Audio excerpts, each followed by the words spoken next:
Welcome back to Stuff About Tutorial. Today we are talking about how to delete a conversation on X.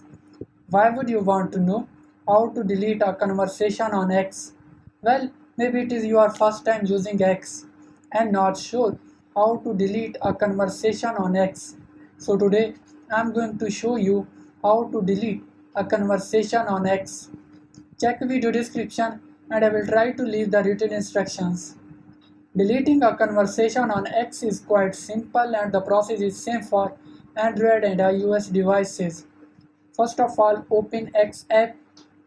Here you are seeing different buttons in bottom. Click on inbox icon in bottom right corner. Select a person you want to delete their conversation. Here in top right corner, click on I button. Click on delete conversation and confirm it. There you go. If you wanted to know how to delete a conversation on X, that is the easiest way I know how. If you know another way, to leave a comment below. Be sure to subscribe for more videos.